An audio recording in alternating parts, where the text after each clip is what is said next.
right, welcome back to another episode of Monte The Pharaoh, Long Island's #1 pro wrestling broadcast, and actually starting to pick up a lot of momentum nationwide thanks to gentlemen that, like we have in studio right now, and gentlemen we just had in the studio less than a half an hour ago. Yep.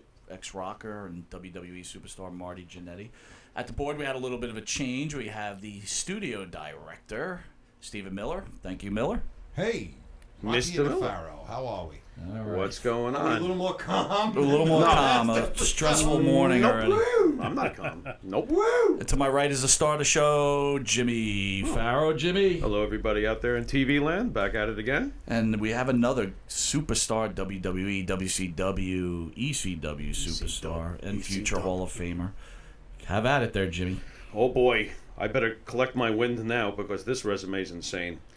Ladies and gentlemen, our guest today, born Troy Allen Martin, November 21st, 1964, American professional wrestler and promoter, better known by the ring name Shane Douglas. He is best known for his tenures in ECW, World Championship Wrestling, World Wrestling Federation, and also TNA, where he worked as a wrestler and a manager. He was born in New Brighton, Pennsylvania. His residence is currently in Pittsburgh, Pennsylvania, alongside, I think, the great Dominic DeNucci. Yes. I might be right about that. Okay. 2 children. 2 kids. Excellent. Professional wrestling career. What? It's like you're surprised. Yeah, well, I didn't know. I'm learning now. Okay. Professional wrestling career, known in multiple ring names over the course of his career. Of course, predominantly Shane Douglas, but Dean Douglas. This is interesting. Mike Kelly, the franchise, of course. Troy Martin, Troy Orndorff. Ooh, I'd like to ask about that a little later. Okay, build height 6'1", weight 244. Trained by Dominic DeNucci. The championships, I'll probably be here all day, but let's see what we got. American Pro Wrestling Alliance World Heavyweight Champion, Atlantic Terror Championship Wrestling Championship 1 time, Big Time Wrestling Champion 2 times, Blue Water Championship Wrestling Championship 1 time, Border City Wrestling Championship Heavyweight Champion 1 time, Boasted Knuckle Pro Wrestling Championship 1 time. Okay, and then we get to ECW, where, of course, this is where I fell in love with the franchise. I thought he was the greatest. ECW World Heavyweight Champion 4 times, World Television Champion 2 times, NWA World Heavyweight Champion, NWA World Title Tournament, Hardcore Hall of Fame, class of 2014. Oh, my God, man. Major League Wrestling World Heavyweight Championship 1 time. This is insane. What else we got here? H2O Wrestling Hardcore Hustle Organization Heavyweight Championship, International Wrestling Association Heavyweight Championship, North American Wrestling Alliance Heavyweight Championship, Pro Championship, PCW Heavyweight Champion. Mike, this is ridiculous. Show's over. It kind of is. It kind of is. Pro Wrestling All-Stars of Detroit Heavyweight Championship. What don't you win? Pro Wrestling Illustrated. PWI ranked them 20 of the 500 best singles back in 96. 118 of the 500 best singles back in 2003. Number 82 of the 100 PWI years top 100. Ricky Steamboat in 2003. As far as tag teams go, Breathe, Pharaoh, I breathe. can't. Holy This is insane. I mean, it just keeps going and going. World Championship Wrestling, WCW United States Heavyweight Championship, World Tag Team 2 times with Ricky Steamboat and Buff Bagwell. World Tag Team Championships in the NWA with Ricky Steamboat. World Tag Team Title Tournament with Buff Bagwell. He's even getting Buff Bagwell a rub. What's going on here? Yeah, that's for sure, right? Oh, my God. Okay, and of course, World Wrestling Federation, where we got a blink of the Intercontinental Championship, the former Intercontinental Champion. Ladies and gentlemen, this is the ECW legend, the franchise, Shane freaking Douglas. I appreciate All right, Oh, my bro. God. I'm exhausted, bro. You know, in addition to all those things, There was more. I ran out of air. I'm I sorry. was also a Cub Scout. So, yeah, All right, you're definitely... Wow. I did it all. That's great. I wasn't. They wouldn't let me in. Oh, my God. Wait a minute. I think I read here he cured cancer. Yeah. Are you serious? Did he? He discovered America. Discovered America. Just the eastern part. Just the eastern part. The western part was Is he somebody else. responsible for He Sasha- settled in Pittsburgh. Is he responsible for Sasha Banks' tush? Because we're big fans on this If show. you were I'm a big sorry. fan, Just yeah. a disclaimer, you know. Hey, Mike, what do you got for him, man? I need All right, Shane. So after all that, how does this even start? How do you decide, hey, man, I want to be a pro wrestler? It's funny because I had never really planned on being a pro wrestler. I mean, when Mick Foley and I were training at Dominic's school, I had met Dominic whenever I was in 8th grade. My friends and I had built a backyard wrestling ring because we had seen a kid that had gotten his picture in Pro Wrestling Illustrated. And it was a really crappy looking ring. And we thought, we can do better than that. So we did. We went and collected up this stuff, built this really nice looking ring. And after a few weeks of messing around in it, didn't know what else to do with it. And back then, they used to have the Labor Day telethon for Jerry Lewis, for the Muscular Dystrophy Association. And they used to ask the kids to put on like backyard carnivals to raise $10-15 to send in. So let's do a backyard wrestling show. So we were the original backyard wrestlers. Started this show, we promoted it. We ended up drawing about $250 worth that we ended up sending in. But the reason for that was the woman, and I always like to make sure I mention her. She's long since passed away, but her name was Angeline Paparella. She was the local chairwoman of the Muscular Dystrophy Association chapter in my hometown. And when we went to meet with her, she had been a nurse who had contracted adult onset muscular dystrophy and was completely immobile except for a few fingers. And to see how courageously that woman fought with just those fingers, it was, I mean, I get goosebumps even like when I think about her because she was such a courageous woman. And she called me up one day and she said, there's a wrestler that lives locally. It's an Italian guy. Well, we knew Bruno, right? And I said, Bruno Sammartino? And she said, no, it's not Bruno. And she fumbled around with the names. She said, it's something like Dean and Nani Dominuni. I said, Dominic DeNucci? He and Bravo were the world tag champs at the time in WWF. And she said, that's it. He said that he doesn't know if he's going to be in town, but if he is that day, he may be able to stop by. So that's where Dominic and I struck up our friendship. He did show up that day, and I think in large part helped us draw that money for that. And he and I have been friends ever since. Wow. And that's how we started training. But to be honest with you, I know it sounds like sort of, like I'm trying to like make a storyline or something, but Mick and I didn't think we were good enough to go on the road. You know, like if you watching Bret Hart and Perfect and Jake Roberts and all these guys on TV, those guys are phenomenal. You know, we're okay at it for this level, but those guys were phenomenal. And so we never really planned on it. And it wasn't until Dominic was running shows in the Pennsylvania, Ohio, West Virginia area with Bill Watts' UWF. He had set up like 4 or 5 matches. Eddie Gilbert and Missy Hyatt, Dark Journey, Missing Link, Terry Taylor, Chris Adams, Bill Irwin, Buddy Roberts. There was a pretty good contingency of talent. And in Clarksburg, West Virginia, Mick and I always were on first. Dominic would always put us on the curtain jerk. And after the match, Eddie Gilbert and Terry Taylor pulled us outside of the Nathan Goff Arena in Clarksburg and said, have you guys ever thought about going on the road? And that was where the idea came from. And even then, when Eddie called me a few weeks later to go on the road, I had just graduated college and had always planned on using my degree in government and going in some capacity. And here we are, 30 and a whole bunch of years later, and never used my degree. How many years did you backyard wrestle before you wound up in Dominic's training, and how much relearning did you have to do? You probably thought in that over those backyard years, I know what I'm doing, and then you get to a real trainer. Yeah. What was that like? Well, we had 3 shows, 8th grade, 9th grade, and I think 11th grade. We put on shows to raise money for different. One was for a class. The class, the class, what do they call it? You're like the class president to raise money for the class. Right. And then the 2 others. So we'd only done those 3 shows. And in hindsight, looking back at it, when I see how kids today set their matches up, it was pretty much what we did back then. We had scripted out the matches, and then we practiced them over and over again because we did not go out and execute a match. But going into Dominic's school, very well aware that I didn't know anything that this guy was going to teach me, and Dominic was regarded in the business as one of the very good technicians, very solid, and so that's where he started with us, getting us in there. And he didn't, when we got there, he didn't say, hey, you guys, we're okay at doing this stuff, now I'm going to teach you this other stuff. He started all of us, Mick, every one of his students, we were all taught the same way, amateur wrestling style. We weren't allowed, I think, for about 6 months into the ring You know, it's when you're a kid, right? You're sitting there, rings right there, you dying to get into the ring, and instead you're on the mats over here for 6 months. But Dominic was adamant about that, and in hindsight was perfectly well taught. You always hear these stories about these pro wrestling trainers taking advantage of their students, and it seems like Dominic was a straight shooter, huh? Absolutely. I heard stories of some of the others like you're talking about. No, he was very clearly in charge. You know, you'd get on the mat with him and try your ass off to compete against him, and you know he would just play with you until he was done, and you know take you right down.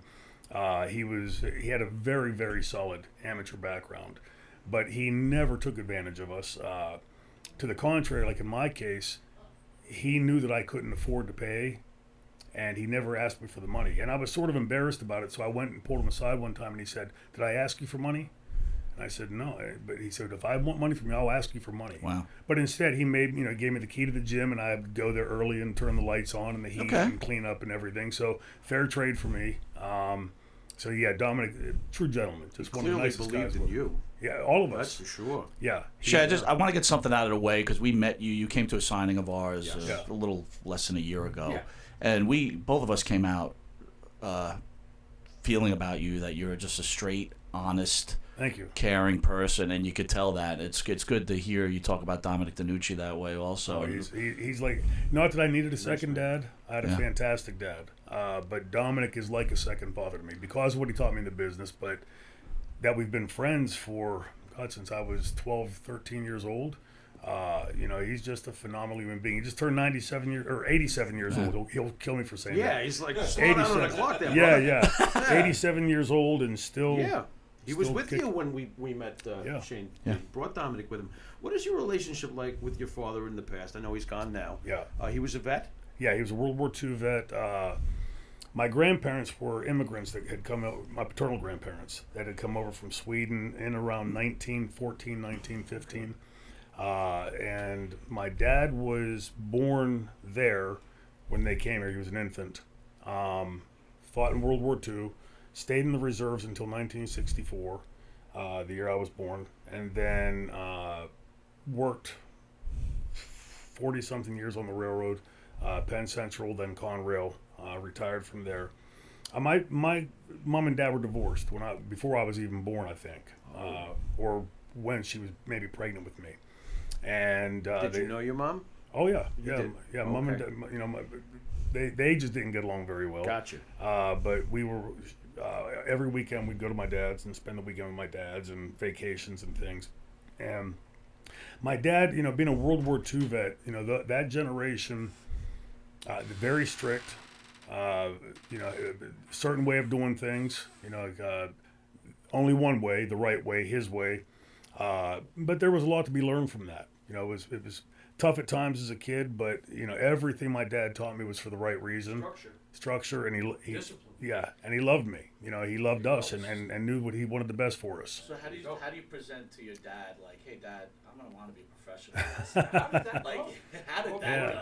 Yeah, well, Dominic just told me about 6 months ago, and I'd never heard this story before. We were sitting at his house, and he looked out his window to the driveway, and he said, your mom and dad were standing right down there when they came to talk to me about you getting into wrestling. My mom and dad had never told me that story. They were very concerned. You know, their son had, you know, you can imagine both of them, first kid in the family to go to college, and now suddenly he's going to go do this and not use his degree. They were a little bit turned off about it. And So they went to go visit Mr. Maeda from Karate Kid? yeah, basically? yeah, pretty Wow. much, yes. And he passed the test with them. Yeah, Dominic. Dominic told, you know, They almost didn't have the franchise. their whole thing was basically like, you know, make sure that he's doing the right thing. You know, don't allow him to get taken advantage of, that sort of thing. And so, you know, it was always there. You know, I always had the degree. I've taught several times, taught for 7 years. So I did use my degree, not to the extent that I thought I would, but as a kid that grew up watching wrestling and loved it, you know, I just was one of those guys that just, you know, I was a total mark for the business. I loved the business. And then growing up in Pittsburgh and the connection with Bruno, and, you know, in Pittsburgh before the Penguins got good, we had the Pirates, we had the Steelers, obviously, and you had Bruno Sammartino. They were the triumvirate of sports in Pittsburgh. So knowing that we had Dominic training us, and you know, my dad was a pretty good wrestling fan. He knew Dominic's background. He knew that he was no goofball or whatever. You know, no schemer. He's qualified. Qualified, sure. Unbelievable. So let me ask you this, Dominic. I don't know. I wouldn't consider Dominic probably the best on the mic during his time. That's an understatement. Yeah. Right, so I'm not sure if he did that much. I'm trying to gladly come I'm trying to think of a Danucci promo. I'm coming up. He would agree with that. He's Okay. one of the famous lines that he had, not to cut you off, but one of the famous lines he had when he was wrestling in San Francisco for Roy Shires was they had a cage match coming up, but for the promo at the TV station they didn't have any steel cage, so they went and got chicken wire and, you know, holding it up in front of the camera, and Roy Shires told me, said, whatever you do, don't call it chicken wire. You know, it's a steel cage. So Dominic gets into the promo and he says, it might look like a chicken wire, but it's not a chicken wire. It's a steel cage. Yeah, Good comment, Dominic. yeah. So, what do you feel makes a great professional wrestler? Mic skills or mat skills? I understand you need both. Yeah. What is the most important? Which you had, by the way. But Thank you.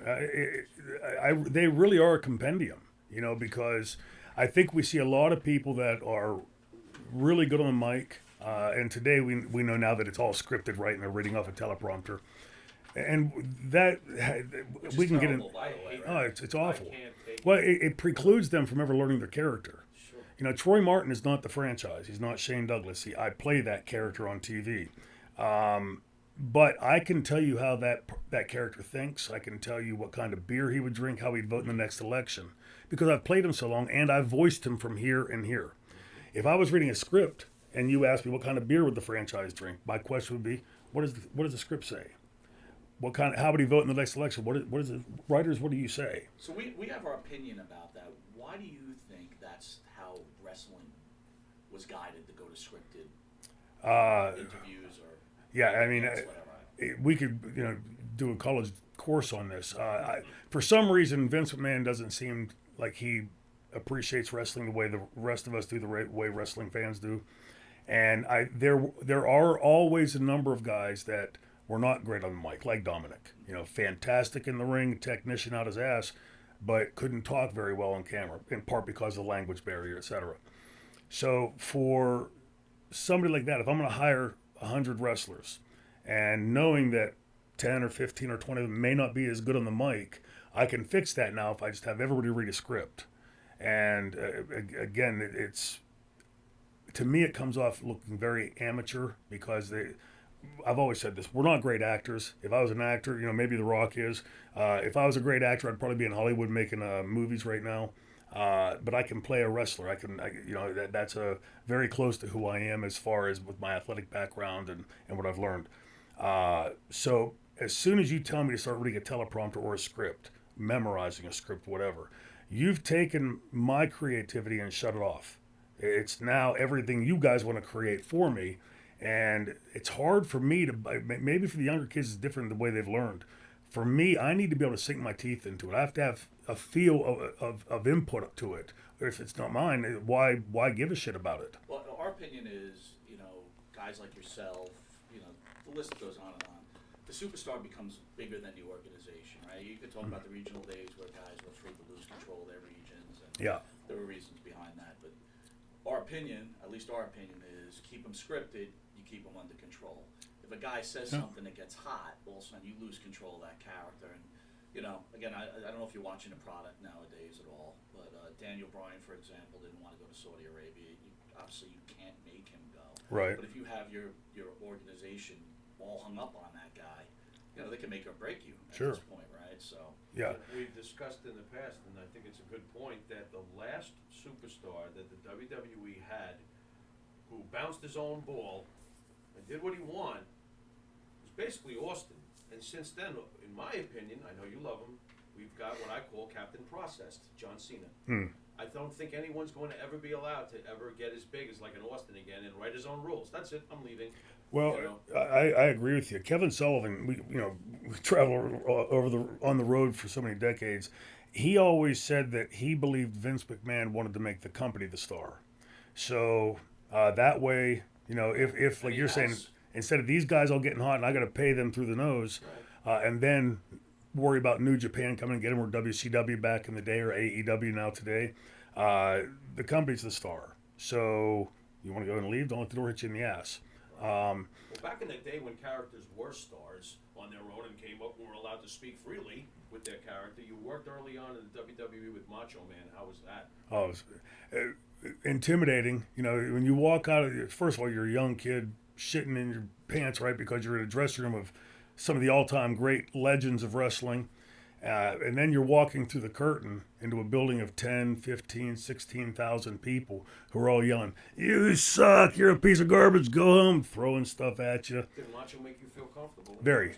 He did. Very, very, very, very much so, which I didn't expect because of his character. You know, you now realizing it, but back then you weren't sure if this is like really sort of who they are. And he came up to me and he asked me what moves I was good at, and I, you know, taught by Dominic to keep my mouth shut. You know, so whatever you want, Randy. And he said, no, like, tell me, kid.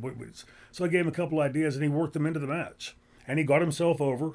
And afterwards, he came back and he thanked me and he said to me, "Always remember, kid, if you ever plan on having a career in this business, always make sure you thank the guy that put you over." And that really stuck at me. But the thing that blew my mind the most about Randy, though, was afterwards, you know, on camera with Liz, right? He walks down the hall and he real lightly knocks on the door and goes, "Liz, honey, it's me, it's Randy." And I was like, "Come on, kick that damn door down, you know, be the macho So man." let me ask you that question, right? They have rumors saying that he used to lock her away when he went. Was that true? No. It wasn't any of that. No, I mean, I don't know if maybe that might have happened somewhere on the road. For everything I'd seen up there in that little bit of time that I was there doing those jobs, he always seemed to be very respectful of her, very protective. You know, I think there was probably a big part of it that was concerned about, you know, certain guys floating around the dressing room, and you know, we've heard all of the other stories, right?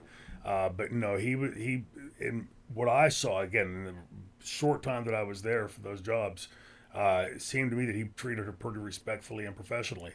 Did you ever get your lines crossed? So you do this with Randy Savage and you want your input, and that's great. And you're like, "Holy cow, this is great." Then you go to the next guy and you're like, "Hey, by the way, I did that kid." They're like, "Shut up, kid. Don't you tell me Yeah, what to do." no, I listened to everything. You know, if somebody asked me, I would give my, you know, if they would say, "Hey, what are you good at?" Like after Randy, but I was always concerned that you don't want to go up there seeming like you're the know-it-all kid, right? Because you sure as hell didn't know it all.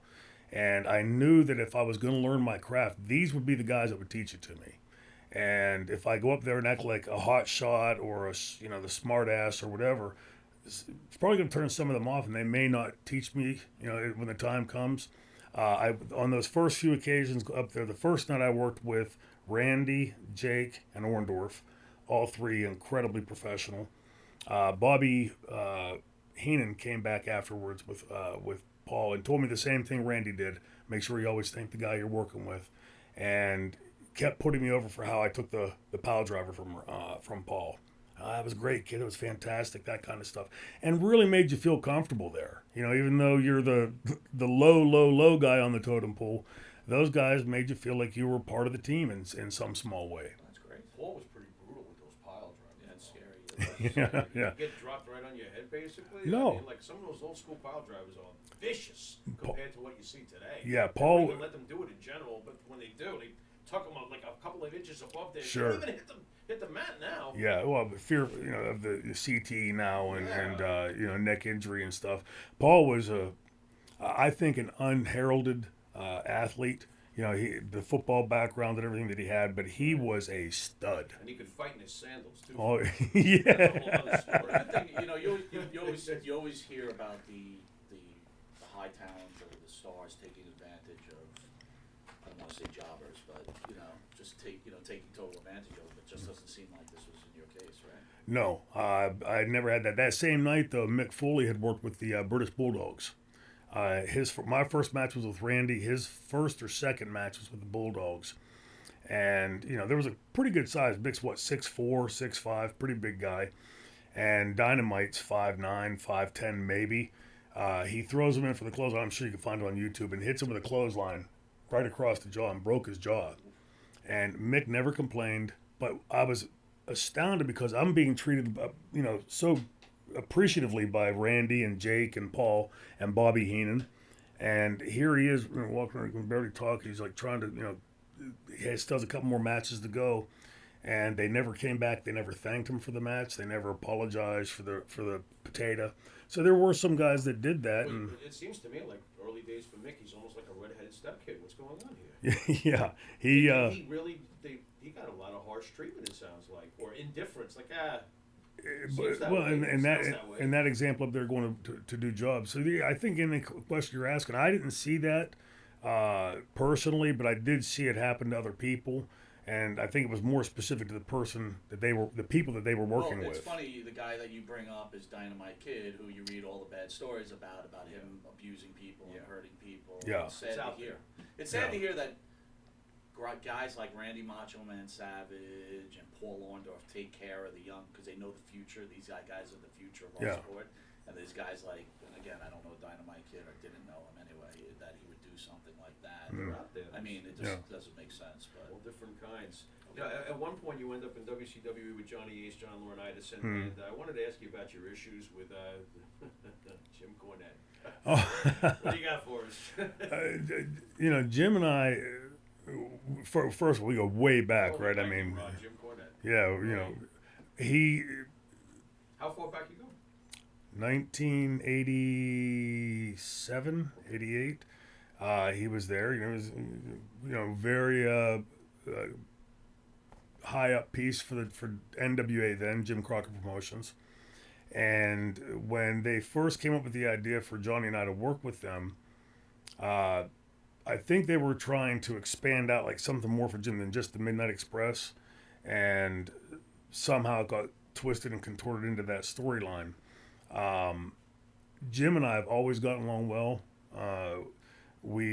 There's a respect between us. We don't agree on much. Like our politics are about as far apart from each other as you could possibly get. Heard his politics. It's, Gotcha. but he and I come from much in the same school when it comes to the business. The old school style, we'll probably say it in vastly different ways, but most of that we agree on. Well, you have a filter. Yeah, a little bit. Yeah. Yeah, A I little think that's more. the vastly different ways part. But go on. But there was a time when before that angle with Johnny and I, where there was a match, and I want to say it was in Charlotte or somewhere around the Carolinas. I got to the building and I see on the run sheet that I'm working Jim Cornette that night on TV. Oh, how am I going to work Jim Cornette? That doesn't make sense. He's a manager and a chicken shit manager, right? Real good at it. Yeah. Oh, fantastic. Oh, man.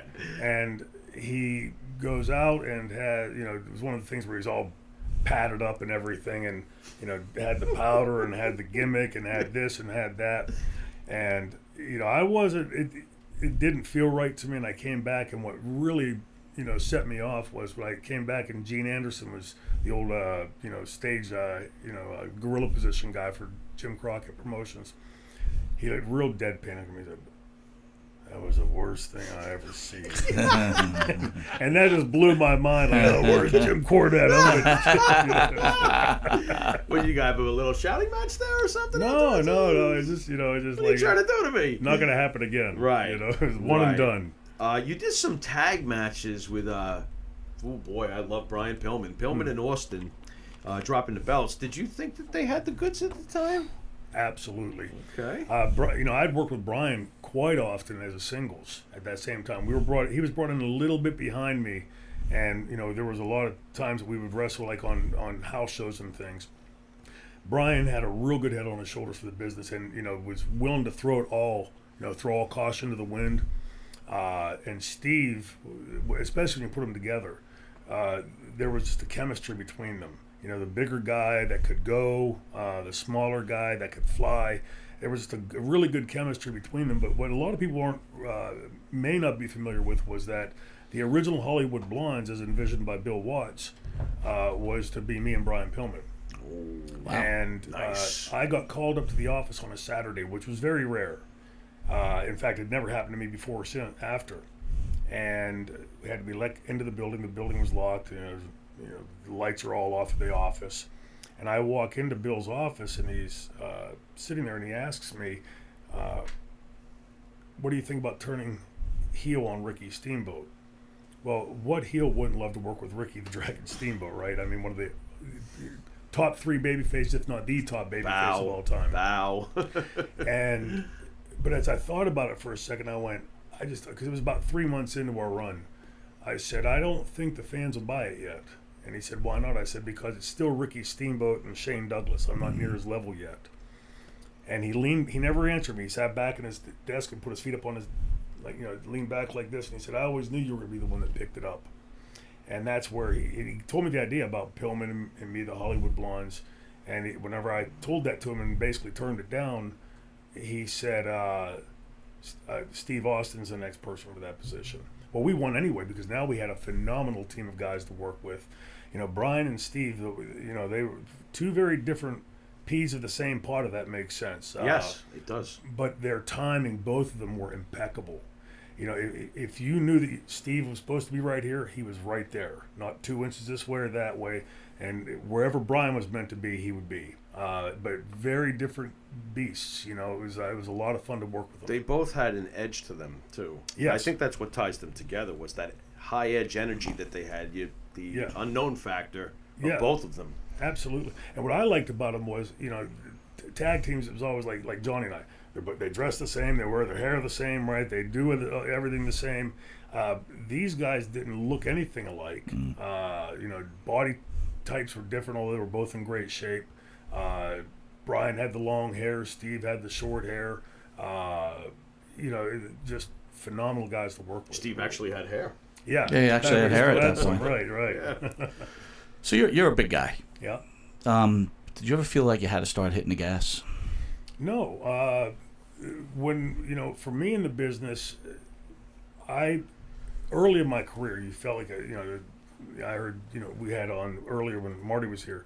It was like land of the giants. Yeah. You walk into the dressing room and my God, everybody's 9 feet tall and weighs 500 pounds. And then there's Andre. Yeah, and then there's Andre. Right. 10 feet. And then there's Andre. There's Andre. Oh boy. Everybody was just a monster. So you always felt like you're never going to be anywhere near those guys' size.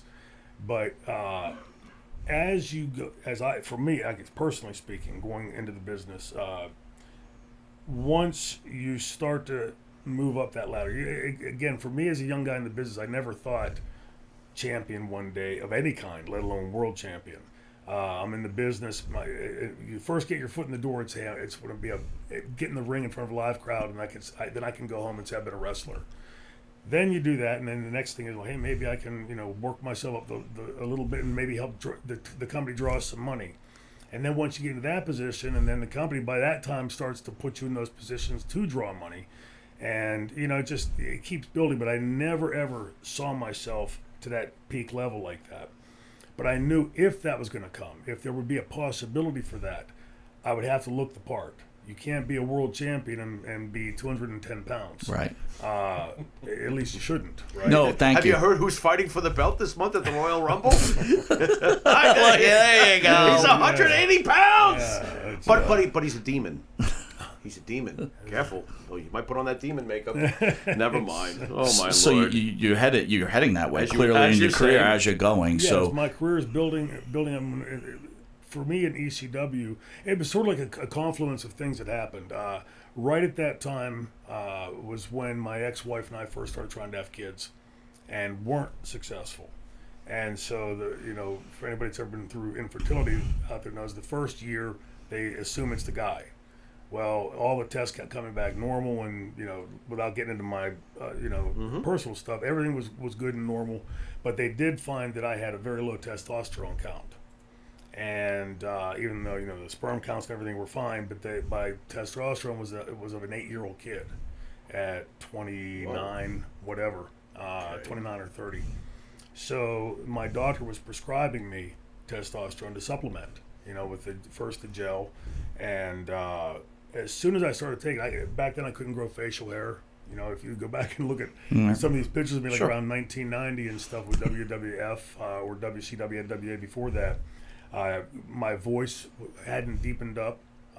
It's like I hadn't hit puberty yet at 30.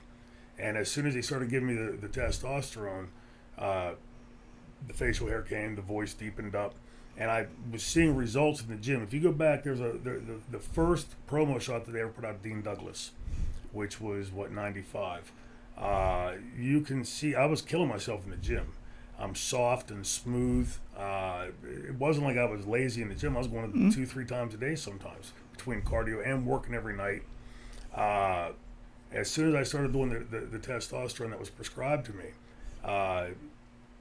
the universal change. Well, because I remember when you were with the dudes, and then all of a sudden you came to the WWE, right? Yep. As Dean Douglas, I'm like, shit, he's hitting the gas. Yeah. This dude's Yeah. this dude turned into. At first, I didn't even recognize you. I'm Yeah. like, and I was like, holy shit, he hit the gas hard. I mean, you were in phenomenal shape. But you know what? The funny thing is, like, you hear these stories. Some of these guys that were taking just obscene amounts of this stuff.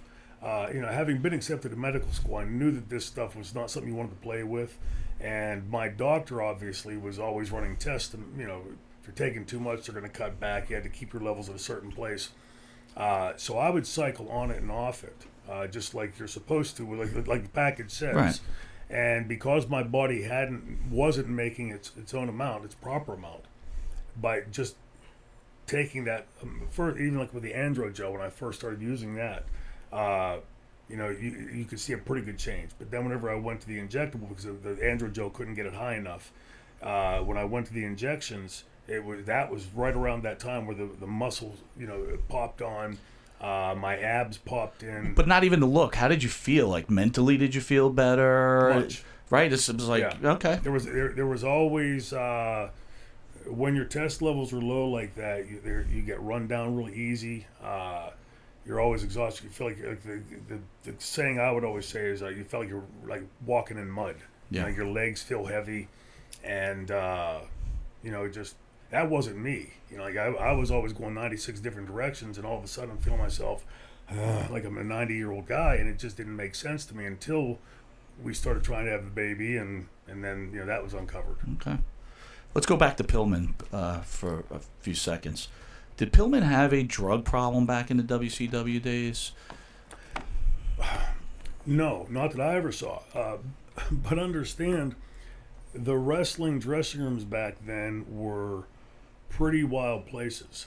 When I was going to the WWF the first time to do those jobs, when I worked with Randy and Paul and Jake and all those guys, they were in the dressing room. One over here snorting cocaine, one over there shooting something. Everybody was doing something. Everybody's just like a madhouse. And where I came from, with one red light in town, this was crazy to me. Right. And so I can't recall ever seeing Brian do anything like that. But there was so much of it around that, like, it just, if there's 500 beautiful women in your face, do you really start to see the boobs? Yeah, gotcha. I gotcha. So did that Right. sour you on the business at all? You knew you go in these locker rooms, you're seeing a guy doing blow, who knows what else is going over in the corner. You're like, man, it's not the world I want to be in. No, because I knew I wasn't going to be doing As that. long as it had nothing to do. It's, I didn't do that whenever I was in high school. I didn't do it in college. I drank. Yeah. I enjoyed drinking, having a good beer now and then, maybe something a little stronger. But you caught on really quickly as a kid in the business. Like when I was in WWF in 1990, the bars were always packed because as soon as the wrestlers would get there, right, 9,000 fans would come in behind. And I remember I was walking through the beer one day and I felt somebody hit my beer like that. I looked at it, my beer was fizzing. And I looked and somebody had thrown something in my beer, so you learn real quick to put your thumb over your beer Right. and Oh, walking around, it was, Wow. yeah, it was a really heady days. Any thoughts on Brian Pillman Jr.? Yeah, I've seen him wrestle a few times. He's got his dad's look. I was like, Yes, oh he my does. God, please, Vince. Yeah, Will yeah. someone give him the does. chance? Because Pillman to me is one of the greatest missed opportunities in my mind in the I history of agree. the business. And you too, because I wanted to see the belt on you in the major companies besides ECW. That's a whole nother story. I'm angry at them. They blew Brian, it. I've seen Brian a handful of times, and I've spoken with him. In fact, before he went to up to training up with Lance Storm, he got a message to me, and I called him. We spoke for some length of time one night. I would assume he's looking to speak to you. Yeah, and he he basically wanted to know, like, do you think my dad would approve of this and that sort of thing. Seems like a damn nice kid. Sure seems like so far so good, too. Yeah, Oh, yeah. man, Keep I hope it keep works on out. the path he's on. Don't rush it. Don't try to get there too fast. Who's his sensei, if I can ask? Who's watching over him? to Well, break- Lance Storm was where he trained. I'm sure. Okay, is he and still like staying with him as he's? You I know, would imagine Lance is that kind of guy. I'm sure that he gets quite up. But again, with what I saw with Brian, the handful of times that I've been on shows with him or been around him, he's talking like I had Danucci the same time we were here before we went to another show, and he was talking to Dominic and getting wisdom from Dominic and smartest he can do. Yeah. If anybody's been around the business for a long time, you're going to learn something from them. he's tapping into where he should be tapping into. Absolutely. Excellent. Okay, at one point, obviously, comes what my favorite portion of your career. You leave for ECW. Can you tell us any early interactions with Paul, how that came down? And this is, in my mind, where you became a heel. Did you develop this heel style on your own, becoming the franchise that we know and love so well in ECW? Well, Eddie Gilbert was, again, comes back into play here, Another right? great one. Because he had given me my original break in the business, I always had a real respect and affinity for Eddie. I liked Eddie, and I trusted him. And he called me. This was after I had, when Ricky and I had dropped the belts, but it wasn't Ricky and I. It was Ricky and I think Tom Zank or Brad Armstrong. They had two people playing the Dos Hombres. It was Ricky and sometimes Tom Zank, sometimes Brad Armstrong. I was off. I had a shoulder scoped, and the whole way they did that belt drop just looked so unprofessional and cheesy that it just like put a really bad taste in my mouth. Like, why can't you wait for 2 or 3 weeks till I get back and we'll drop the belts the right way? That I decided then I'm just going to get out of the business and start to use my degree now. Go to Harrisburg, go to Washington. And Eddie called me. I was teaching. Was I teaching yet? Yeah, I was teaching school at Beaver, Pennsylvania. And Eddie called and offered me this position to come in for this new company, Eastern Championship Wrestling. And I thanked him and turned him down. And it wasn't like a ploy to get more money or anything. Like an alcoholic staying out of a bar. I just wanted to stay as far away from the business as I could. And he kept calling back and sweetening the offer, and $50 more, $75 more, this, that, promising me this, promising me that, and it was like 6 or 7 phone calls. And I said, Eddie, I love you and I appreciate it, but I just really have no desire to stay in the business anymore. And he said to me, how about if we gave you the lead heel role? And I had always said that I wanted to learn all aspects of my business before I got out. And back then, as you guys, I'm sure, remember, blonde-haired, blue-eyed guys weren't heels. You had to have a wart on your chin and beer belly out to here, and then you could be a bad guy. So that intrigued. That made me a bad guy. Yeah, that's what makes you a bad guy. Oh my God! But that intrigued me. That got a little bit of a hook in me. And Yeah. I thought, well, we'll go do this, and I really honestly thought that ECW would be a 1, 2, maybe 3 month thing, and done. In fact, the first day we flew out there for the first set of events, Terry Funk and I were picked up at the airport at the same time, and as we were going back to the hotel, he always called me Shano. He said, well, Shano, how long do you think we'll ride this train before it runs off the tracks? Little did any of us know what would happen. Within a few months, there was a falling out between Todd and Eddie. And Eddie, we were at a production meeting one day, and Eddie goes out and talks to Todd for a while and comes back in and said, I'll be right back. And gets up, I think he's going to the bathroom or get a drink or something. Eddie, Now, for the fans out there, Todd's Todd Gordon, right? Yeah, that was it. That's Commissioner Gordon. Eddie quit, was gone. And that's when he made Paul, who was Eddie's assistant, when he came to me, Eddie's incarnation of the heel for me was the fabulous one, Shane Douglas, and a takeoff on the Memphis stuff that he had seen as a kid. Paul came to me and said, I have this idea for a character, call it the franchise, because that was the first year the NFL was naming a franchise player per team. And he said, well, it'd be the franchise. And I said, well, what do you see this character being? And he said, you're the captain of the football team who steals everybody's girlfriend and fucks her. Nice. I said, well, I can play it. I like knew that role. guy, so That's I a good played role. That guy, That's funny. But that's where the whole character came from. Nice. Now let's get on to, to me, the defining moment of ECW's company history and of the franchise. You You go on to defeat Too Cold Scorpio in this tournament for the NWA title. And then you do, and I'm sitting there watching this. I'm like, what is he doing? And then you actually take the belt, you point to the sky, you mention your dad, Yeah. and you take it and you throw it in the garbage, and you declare yourself the new ECW World Champion. At this point, do you think, now, this turned out to be such a historical moment, but do you think at this point, I've made it, or are you still thinking WWE? No, I wasn't thinking of it coming. I was hoping, hoping inside that this works, because if it didn't, it could really, put me in a bad Yeah, light you with get a lot of blacklisted people. for something Right, like exactly. this. Yeah. And But it's part of you like, hey, look, I already have a teaching job. If I really blow this, really, I just go back to teaching, right? I went back and forth in my head all week long. Should I do it? Shouldn't I do it? Who approached Should I you do with it? this, please? Paul. Paul called me. The only three people that were aware were me, Paul, and Todd. And what I always appreciated and respected about Paul's booking was he never came to me and said, "This is what you're going to do." He would give me a set of options. You can do this. You can do this. Whatever you think is best on the run, because I think he trusted my opinion and my input. And leading into that show, I kept going back and forth. I'm going to do it because I'm not going to do it because you're going through all the pros and cons in your head. Did the history of the title itself trouble you when you were weighing this? Because Absolutely. I know how much you love wrestling. This title goes Absolutely. back to Yeah, this Grandpa. is it. Right, I this- mean, come on. This to me was couldn't be bigger easy. than the WWF belt. The NWA was the Yeah. belt.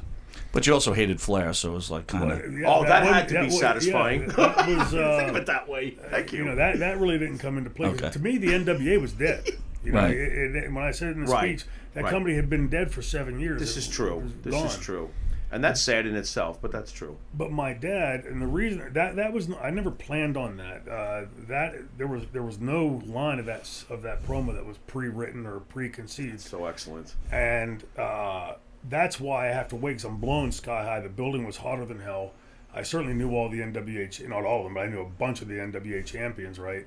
But I'm so blown up and dry, and I got this promo to cut, and I'm naming names, and all of a sudden the audience starts spitting out names, which made it, I hate to use the word, but it made it so organic, because it looks like we're all working on this thing together.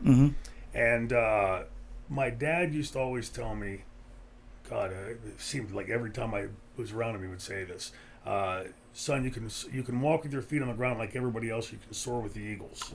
That's nice. And I never knew what the hell he meant by that as a kid. I'm like, okay, Dad, yeah, whatever you say. It's so deep. I love it. Didn't get it. That's great. That moment, my Whatever you dad say. had died the previous year. That was August of '94. August of '93, my dad had died. And when I stopped and I said, "Here we go, Dad," that popped into my head. That's great. Walk with the eagle, feet on the ground, or soar with the eagles. And I knew that was the big quandary to me. Like, do we become part of the NWA and help try to re-resurrect it, or do we go our own way? And that, to me, it was the first time in my life, like, Dad's words now make perfect sense to me. We can be the safe one, Right. or we can take a chance and do some great shit. Yep. And you did. And And it was worth every second of it. You go on eventually to form the faction with Chris Benoit. Did you see any issues with him back then? I mean, who could Yeah. see? You did. What sort of warning signs? Because I got to be honest, if I can say so, when this happened, if you had asked me, if you had said to line up the entire company, and who would do this, he would have been the last one for me. Maybe because he was the quiet one. Yeah. Is it true what they say? Watch out for the quiet ones. What did you see that tipped you off? Well, me and Chris and Bam Bam they were literally like brothers. In my head, Chris was my little brother, Bam Bam was my big brother. And in large part because Bam Bam always called me Troy. My mother and Bam Bam were the only people. My ex-wife called me Shane. Everybody called me Shane. So when that big bastard would walk in, "Hey, Troy," just like my big brother, right? And Very big brother. yeah, very, very big and agile brother. Yeah. But Chris, again, I don't want to seem like I'm, singling anybody out, because it was pretty well diffused through the dressing room of drugs there, and the pressure to perform, and all of that goes all in the same bowl of wax. But there were times that with Chris, that he would either be, up for long periods of time, always in great shape and always performed. Never ever underperformed in the ring. like the alcoholic that can go to work and get, do the 3 martini lunch and cut the big deal in the afternoon. Chris was an uber professional. Ate, slept, and breathed wrestling. And, but it was a lot of that. I mean, that was where, the OxyContin for me started. It was a beast unto itself there, because if you didn't perform to that level, and, keep in mind with what we were doing there was a little bit edgier, a little bit more physical than what we had done in the other companies, at least I had done in the other companies, that now you can't just say, hey, hold on, time out, I need 6 months off to let this broken neck heal. Did he ever share any troubles with you? Like, this is really getting to me, or the medications are too much, or I can't take the grind? Because this was one tough SOB in the ring. He was a machine. Yeah. I mean, did it ever wear on him? Did he ever go to his friends and say, listen, I'm troubled, or anything? No. In fact, there were a couple times that I confronted him. We were at one show in particular, and I walked in, and he and Axel were doing something. And Axel Rotten? Yeah, and I got really ticked. Not like their big brother or anything, but we've got a show tonight, guys. This, we're pros, right? And but this, as I'm saying that, the other thing's popped in my head. Like, this was a well-known and permitted thing in the company. I got in trouble one time. Paul pulled me out of the dressing room and yelled at me after I had the elbow surgery. I took out a prescription bottle my doctor prescribed and took 2 Percocets. Paul sees me as I'm taking him. He walks into the dressing room. He calls me out of the dressing room and he goes, "What are you doing?" I said, "Took 2 Percocets, like it says." And he said, "You're the leader in that dressing room." He's like trying to give me this guilt complex. And we walk back into the dressing room. There's somebody over there snorting. There's somebody over there shooting. There's somebody over there smoking. So you've been around. So we've had a lot of pro wrestlers come through our show, and it seems some like certain guys, some don't like certain guys. Here's my question for you: were there any guys that like legitimately just scared you? Like, you knew they were a ticking time bomb, and you just didn't want to be near them? None that I was afraid of like that. Okay. But like there were guys like Barbarian and Meng. Right. Don't mess with them. Yeah. Right. But, not recommended. But we got along great. I mean, they, Right. they were very professional with me, and I worked with them. We remain great friends to this day, but I would never have crossed them. I wouldn't intentionally try to piss either one of them off. There were other guys that I can't say that like anything ever happened, but more like on reputation. Like it was pretty well known that Dick Slater was a bad dude. Not bad like evil bad, like bad like badass bad. And guys like that, but same thing. Quiet in the dressing room. The quiet guy that's. But let me. So did look? Not everybody gets along. Did any wrestlers have a hard on for you? Like they just didn't like you for whatever reason? Yeah, I think we saw a lot of that in WWF. We're getting to that, so we're getting to that. I want to get this. I do want to ask this. With all these drugs going on in multiple companies, you saw it in multiple locker rooms. Let's be real here. How much of it did Paul Heyman know was going on? How much of it did Vince McMahon was going on? Did they come in and play dumb? I mean, they had to know something's going on in the locker room, right? Well, I'll answer the question with a question. So you have. He's gonna with a question. I'm doomed. Go on, Dean. You can't. I give it to Dean Douglas right now. You couldn't right now. I couldn't just go to a WWF building and get into the dressing room. Okay. You'd have to have a pass. Somebody'd have to let you in. That sort of thing. Fair. So if you had like in Harris or Hershey, where I would see nurses walking in with brown grocery bags full of stuff. Are you hearing this? And giving it out to wrestlers in the dressing room. And I started thinking, like, wait, am I supposed to get one? Where's my brown bag? What's in the bag? Obviously somebody let that person in. But when you're in a position like that, you're obviously going to be smart enough to have plausible deniability, right? If you're Tony Soprano, you're not going to say, let's get realistic. The NFL, Major League Baseball, they all didn't know what was going on. I don't know what's going on. And again, it's about money and selling tickets, right? Sure. Absolutely. And if something's going to keep someone going longer, then look, by all means, go ahead. This is not a mea culpa for anybody, but our industry, especially as was back then, 340, 350 days a year on the road, wrestling 30, 40, 50, 55 minutes a night, driving halfway across the country, sometimes flying halfway around the world to get to wherever it is you're going. It's physically impossible. I don't care if you have an S on your chest. It's physically impossible to do that for any prolonged period of time. Like I told the FBI agent that called me to ask me about the Benoit debacle, tragedy. He made some kind of a comment like, by the way, the guy's listening, you're a jackass. He said, well, it's tough to feel sympathy for you wrestlers. After all, you make millions of dollars, you live a lavish lifestyle, you take drugs, and you die. Wow. And so I think, the same type of thing, like this question from the outsiders, the civilians that say, why all the drugs and stuff? Well, again, this is not a mea culpa for anybody or a trying to defend anything. It's just stating what it is. Right. When you're going out and doing that long, you have most of the guys that I knew in the business, certainly the ones that drew money, almost without fail, 100% of them have an incredible amount of pride. Have an incredible work ethic and drive, and they have an insatiable desire to deliver the goods to the fans, not let their fans down. So if you go out and you're working, back then we were 27, 28 days out of the month, and you're 3 weeks away from getting home for 2 or 3 days, and you just broke something or pulled something or ripped something. So you can go out there and sort of half-ass it and take it really easy.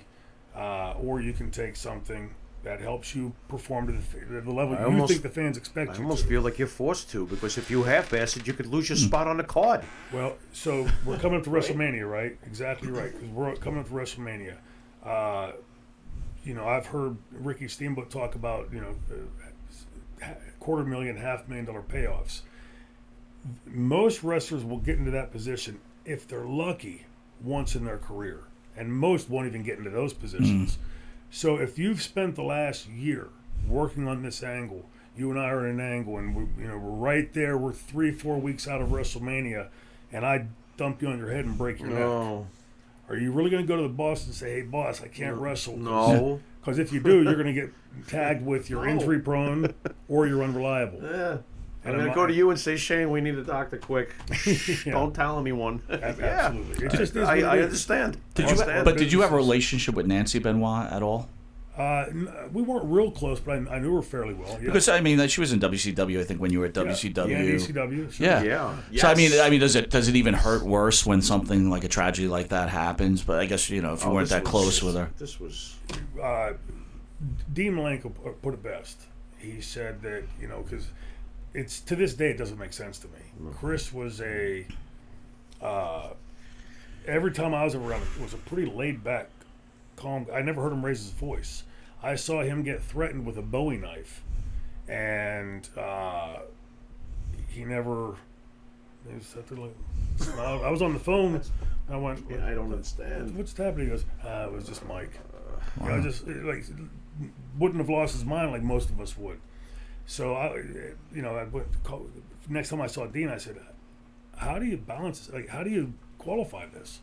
And he said, "The only people that know what happened in that house are gone, and the rest of it's just going to be speculation. So don't drive yourself nuts over it." And I guess that really, because honest to God, if Chris Benoit had called me 30 seconds before I got the phone call from Donna Seaman as to what happened, and asked me to put my kid on a flight to go down and play with Daniel, I would have.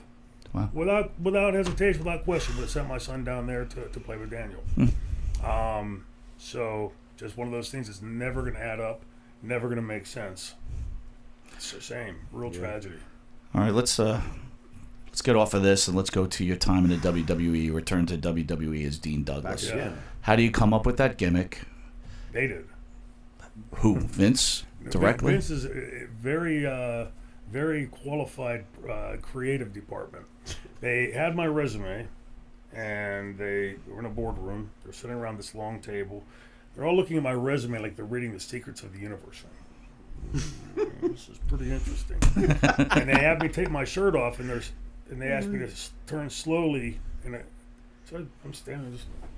turning around in a circle. With my Feeling shirt nervous off, yet? and thinking like this is People like up to? yeah, pretty odd, right? Yeah, Standing in what front is of a room this? full All of of a sudden you guys feel a and, little tickle from behind. yeah, What is like, going yeah, on right. here? Yeah. Nothing like that, but it was really strange, and that's where they came up with it, oh, he's been a teacher. Oh, I know. Let's make him the world's smartest. Did your stomach man. drop So, when you heard this? Did your stomach drop? A teacher? what What was your thoughts when they presented this to you? When it was first presented to me, it was presented as a professor, college professor. Okay. And I knew I could make that work. Yeah. More of an old school, like the throwback to what characters used to be in wrestling, that kind of thing. And instead, there was one day in particular when, before I'd gone on the road, I was doing the vignettes. And I would fly up every Sunday and we would shoot 4, 5, 6, 7, 8, 9 of these things all day. Drive you nuts, boring. And when we first talked about it, I was told that I would be able to give legitimate grades, A, B, C, D, F. That they would send me the tape, I would watch the tapes, and then I would identify what was supposed to be pointed out. The reason Vince told me he wanted this character was that everybody was making amateur mistakes. Like Bret Hart would only grapevine the leg when it was a real finish. Every other time it was a false finish, he would never grapevine the leg. Little things like that a trained eye could see that the fan might not be able to see and identify, but they know something's not right. Or they'll know when they see him grapevine, they're like, oh, he's going to win. Right. So it takes something away from the finish. And so it was sort of a way, the way Vince explained it to me, like to nudge the guys, like, hey guys, let's tighten our work up. And do it in a way with a guy who's qualified enough to do it and not step on any toes. He used your gimmick for real life issues with his roster. Yeah. This is interesting. That is pretty interesting. This is really interesting. Go on. But what that became, though, was on that Sunday, like I said, it was boring because he wanted me to talk in that monotone voice and never raise my voice and never lower my. And I was known for some of the inflection and fire in my promos. Oh yeah. And this was driving me nuts. Yeah. So after like the fourth or fifth one, plus costume change, hair change, glasses change, there was a lot of time doing these things. After 4 or 5 or 6 of them that day, I was so bored. I said, Vince, can I do that last one again? I'll use the exact same verb, just a little bit different delivery. And I did it as the franchise, laughing and pounding my fist on the podium. And right as I finish up and get ready to ask him, he gets called out of the room on a phone call. While he's out of the room for 15, 20 minutes. As he's out of the room, now the room has Michael Hayes was in there, Stan Lane was in there, Jim Ross was in there, 2 or 3 camera guys, 2 or 3 lighting techs, sound techs, the hair and makeup girls. There was, 15 people in the room. I went around the room and asked everybody in the room, like, which way did you think? Michael Hayes was the first I asked because I always respected Mike's mic skills. And he said, I can tell you, that last one was fucking hot. Well, I knew that I knew it. I felt it already, but now hearing him say that. One of the greatest talkers ever. Yeah. Michael Went Hayes. around the room, and everybody in that room, Jim Ross included, said that last one was compelling. JR. So he comes back into the room. He's got his glasses down, he's got a cup of coffee. I said, well, Vince, what'd you think? He said, well, he's leaning against the desk, like he's, again, pondering the secrets of the universe. He said, I appreciate what you were trying to do, but The glasses. Top of the I nose. think I like my way better. What's everybody else think?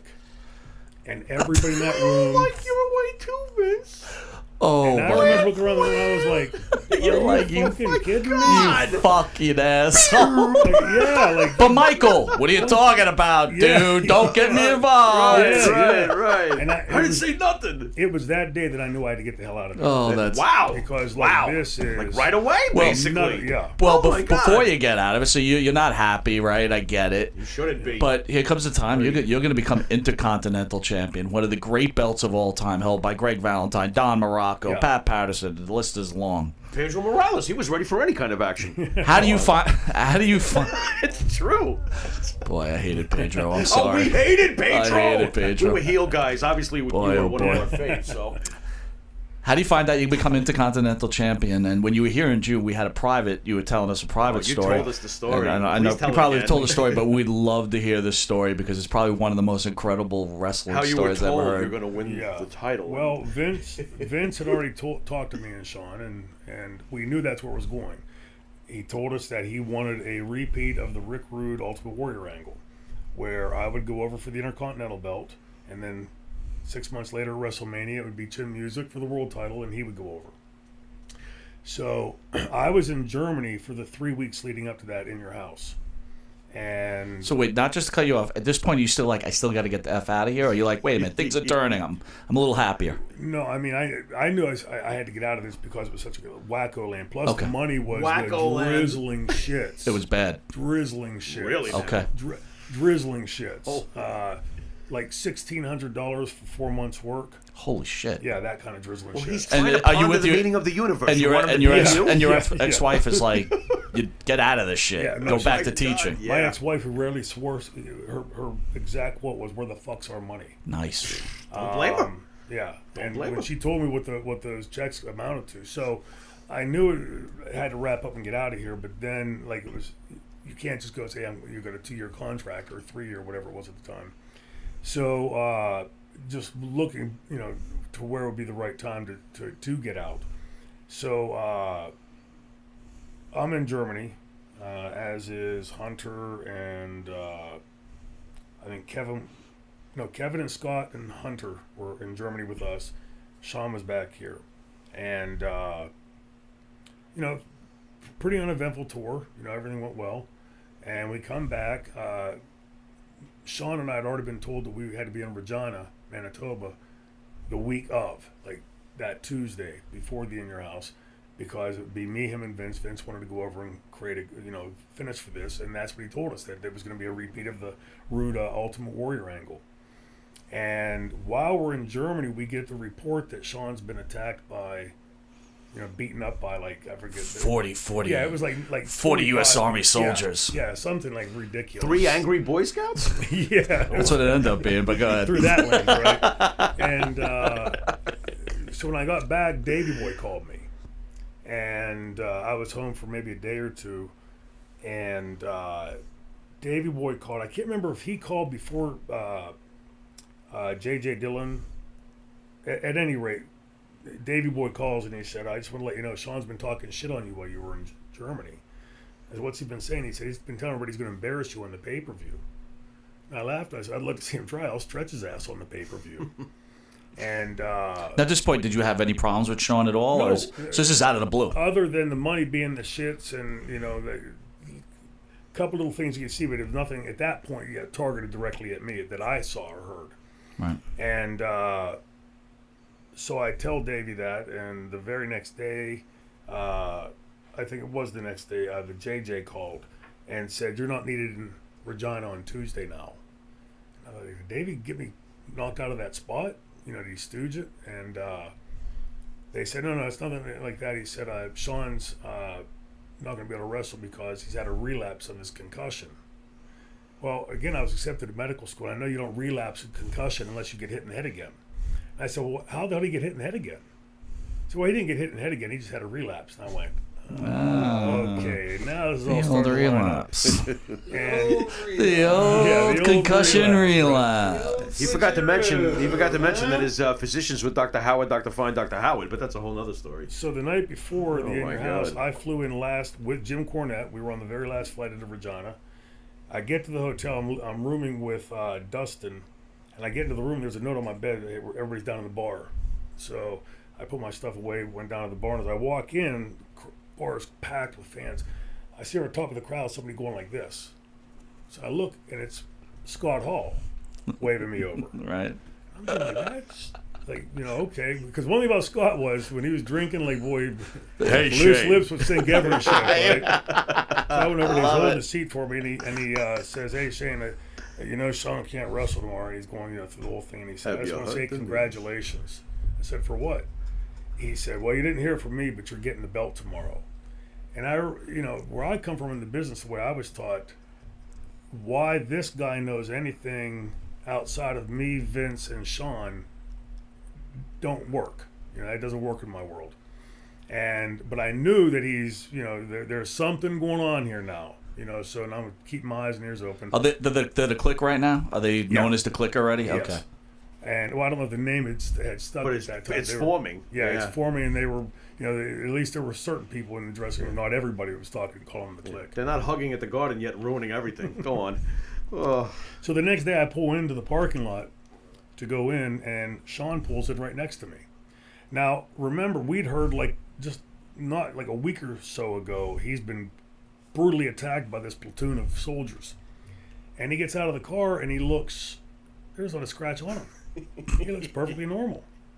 His toenails are flossed. Yeah, I mean, like, He's got the sparkly little teeth. sparkle off his tooth and he smiled. So we walk in and It's in a bathrobe. And Hey, Shane, the wanna dressing go room, tan? the locker room was this way, and the makeup room was this way. So we walk in, and I said something to him, you know, walking in. I said, "Oh, tough night in Rochester." Oh yeah. And he walks into the makeup room. That was great.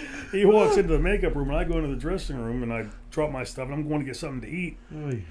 And we almost like on cue. He's come out of the makeup room. Now he's got a contact lens in and bruised up. Oh, get Are you that. serious? Yeah. And I said, boy, those makeup girls must be tough, huh? Yeah. Snaps his gun again, you know. Oh, yeah. So I'm down greatest in imitation catering, ever. and I get somebody, I forget who it was, Blackjack or somebody came and said, Vince wants to talk to you. So I go and find Vince. And what was odd was when I walked in, I had never seen this before, but I walk in and the dressing room is all dark.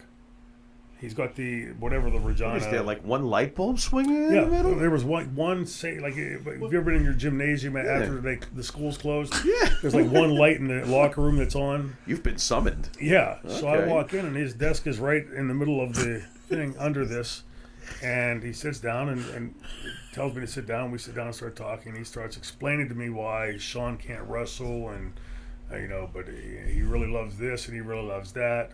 And he's going on and on. He goes, so at that point, Sean's going to come out and he's going to forfeit the title to you. And I went, oh, please don't do that. He goes, why not? Makes you Like, look real seriously, why not? weak. He said, I've heard every wrestling champion since I was a kid say, you'd have to pry this belt from my cold, dead fingers. I'll spill your blood. I'll rip your head off to take this belt off me. Unless I get a little bump on the head, then I'll just hand it to you. Right. I said, I'm sure he can do a super kick. Have him super kick me and beat me, but don't do that. He goes, no, we're committed to that. And this talk is going on for like 45 minutes. He and I sitting across the desk, Going back and talking forth. back and forth. And he says, yeah, and he's going to, you know, you come out there, you do one of those promos you're so famous for, and he'll come out and you take that belt off of him. And he said, and at that point,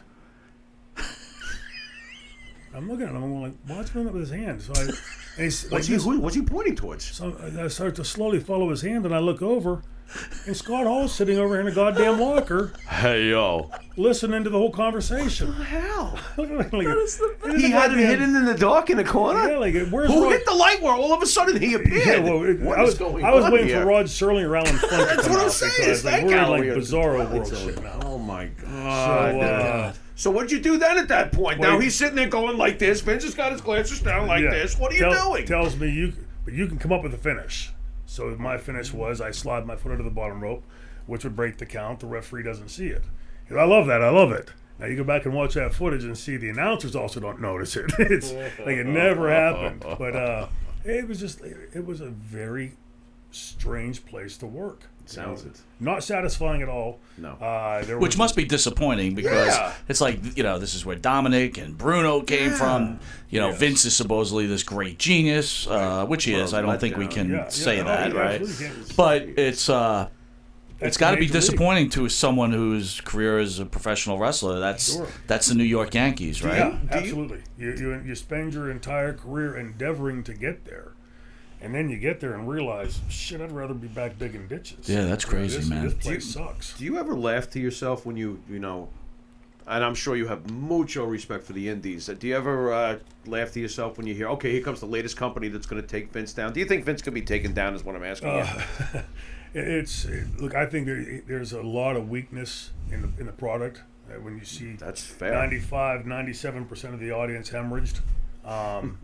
But to be clear, in 2019, to start a wrestling company, to hire the wrestlers, as we're seeing AEW now. We're hearing all these crazy numbers come out. It's an exorbitantly expensive thing to do. You think they got a shot partnering up with the cons? The deep pockets are what's going to, if there's going to be a chance, it's going to require deep pockets. Do you think that they'll recognize the one missing link from WCW? WCW had payroll, but they didn't have wrestling for life kind of people like Vince McMahon. Yeah. You think that they'll bring in some people, maybe people like yourself, people who really understand and love this business and put the pro wrestling, portion of it first. This way it will. Any shot there that they do that kind of thing? They Because should. they have the money. They're halfway home in my book. I think for myself as a wrestling fan and growing up, watching wrestling, we're pretty much the same age. It's a watered down product, and to be realistic, to have. It's like the XFL trying to take on the NFL. It's too late. It's $1 short. It's too late, right? Yeah. So, and again, if the cons are as smart as I think they are, you're not going to pour a ton of money into this because you know what? It's probably a losing venture to some point. Why get into it all, though? We were talking before on the way over here today, and my question, kudos to Cody and the Young Bucks and Chris and everybody for even getting this thing lined up right. Because a rising tide's going to rise all ships. We all remember WCW, ECW, WWF. Even though WWF was the king of that mountain, those other two companies did pretty damn well for a while. And created a lot of good product that drew, some people like vanilla, some like chocolate, and some like pistachio. There were all three companies in different flavors. So I think it's a great thing that they've been able to pull off to get these guys involved. But, I'm on record already through my podcast as saying if that product looks like Ring of Honor, TNA, or WWE, the same advice I gave Dixie Carter. Do not try to be WWE Light or WWE 2 because you're never going to out Vince McMahon. No. Let him be that product. You can't have 26 kicks to the head every match. You can't have 26 backflips every match. It's anticlimactic. When you read a book, even the greatest book ever written, you don't read chapter 1 over and over and over. But doesn't this worry you, right? So back in the old days, right? Come on. Backlund, Morocco, right? These are great matches. Adrian Adonis, Buddy Rose. These guys are great wrestlers. Yes. Could you imagine a slowdown of an armbar for 3 minutes with this crowd? They would boo you out of the ring. They can't take it today. They have no attention span. They'll start chanting CM Punk. Look, my boys are completely representative of their generation. They have, and I love them both dearly. Excuse me. Both good athletes, both very talented kids. But they have the attention span of a gnat. And the idea of them watching a 3-hour program like we all grew up doing, never going to happen. If you sat them down and make them watch it, even like my youngest son is a huge football fan, watches hockey, watches all the sports, but he doesn't watch it. He turns on YouTube or something afterwards and watches like a 5-minute compilation to watch the whole game. So there's where you hit on the head. We're internet broadcasting here, right? Yeah. It's not must-see TV, but guess what? This is towards your boys' generation, my daughter's generation, right? Not a long attention span. Yep. Can jump on it anytime they want, watch it in bits and pieces, and this is why cable. Cable will be dead. Maybe we'll be dead before cable's dead, but that's the way it's going to end up going. Look, we got a few minutes left. I just want your thoughts on a few names and, you could elaborate the best of your ability. Bill Watts. Creative genius with bully tendencies. I respect Bill so much. I learned so much from him, but I can understand why he was the bully he was because he had his own personal money into this company trying to go national against Vince. And you might be better at explaining something than him, and he might be better or worse than somebody else. Bill might not have been the best messenger for delivering a message, but boy, if he delivered a message and you listened to it, you probably learned something from it. Brilliant guy. Ric Flair. Best ever. Wow. Chris Candido. An incredible wrestler who made it look effortless. I used to get jealous watching him because he'd be over in the corner dead asleep, having been up half the night last night, and hey Chris, you're up in 5 minutes. And he'd jump up and put his boots on and go out there and have a 5-star match. Right. not talk anything, and it was like a fish taken to water. Chris made it look so easy. Were you good friends with Chris? Oh, very. Yeah. So did it bother you with the whole crap that used to go on with the Click and Sonny and Yes. the games they played? I mean, how did you restrain yourself there? Maybe you could elaborate on that whole deal. It was clear that Chris wasn't going to take it to that point. So if he's not going to take it to the point, why I can't go? If I do, I'm going to make him look like a bitch that he didn't. I'm going to put undue heat on myself. Did you ever talk to him and go, dude, what, Yes. come on, man, Yeah.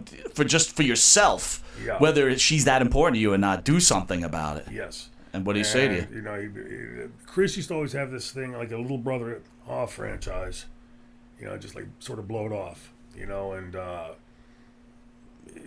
it's.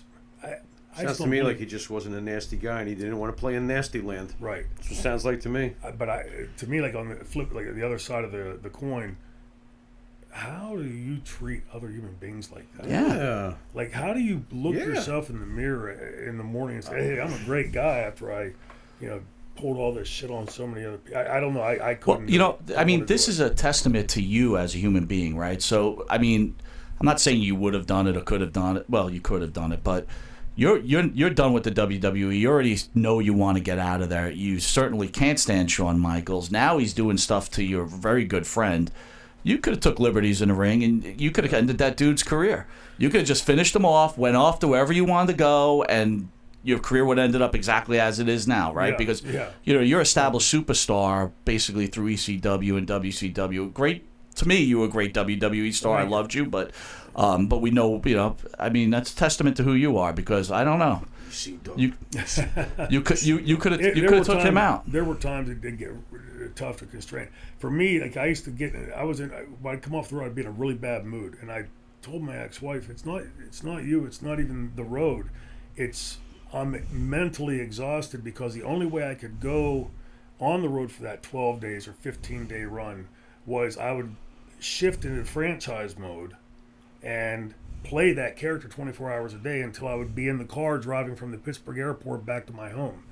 And it was exhausting. That was the only way I could do it, and not lose my mind and go for somebody's eyeball. Because these guys, and it wasn't just me they were doing it to. They were doing it to a lot of guys in that dressing room, guys who were just there trying to make a living to feed their damn families. It's cruel. It's bull. It's Vince had it's to be ridiculous. aware that his Of course boys he were was. doing this crap. Well, speaking of that, Vince McMahon, Successful. good human being. Come on, franchise, spit it out. Look, let's be honest here. I'm going to play the Vince McMahon side deal here, okay? Because as a leader of a company myself, or as a business partner myself, you can't let the Indians run the ship, and you have to have control. So, and sometimes you have to make a stand, right? It's me or you. So it's guess what, Shane? To be honest with you, I want all the money, and if you're willing to work for $1,600 a month, that's your problem, not mine. You can go wherever you want, right? Yeah, to some extent, except like my contract when I was there said I could work for any other entity in the world, which I guess made me an independent contractor, except WCW, ECW, New Japan, All Japan. Like it was a list of all the companies that you could make a living at. Oh boy. Which, by the way, is utterly ridiculous. At this point, I don't understand how that independent contractor stuff even holds up anymore. Right. But there's nowhere else to really work anymore anyway. But when back then, it's like, yeah, you know what? You're an independent contractor. Now, they could turn around and say, hey, look, go play in WCW, but when you come back here, Dean Douglas, I don't think I got anything for you. Right. And that was fine for me. I knew when I was walking out that door that I was never going to work for him again, because in my experience, it's almost universal. If you lie to me once, you've sure as hell lied to me before, and you'll lie to me again. Like I said, almost universal it is in the damn altruism. So why would I want to go to work for a guy who'd already starved me once? And trust him. What this time with a pretty please and a cherry on top? You're gonna treat me nice this time. Right. No thanks. It's Well, on the other hand, did No Paul ever stiff you, Paul Heyman? yeah. So But Paul also gave me the opportunity. I made money. I made a good living there for 7 years, and I made what will be remembered from my career from Your that mark. company. Yep. So he didn't micromanage me there. I remember when I was there in WWF the first time or the second time with Dean Douglas, and I went down to do a vignette or a promo, and I'm used to looking in like here into a lens, right? And I'm looking at the teleprompter of myself looking back at me, which makes wait, is my hair better this way or what's my good side? You get real self-conscious. No, I look. That's like you, Miller.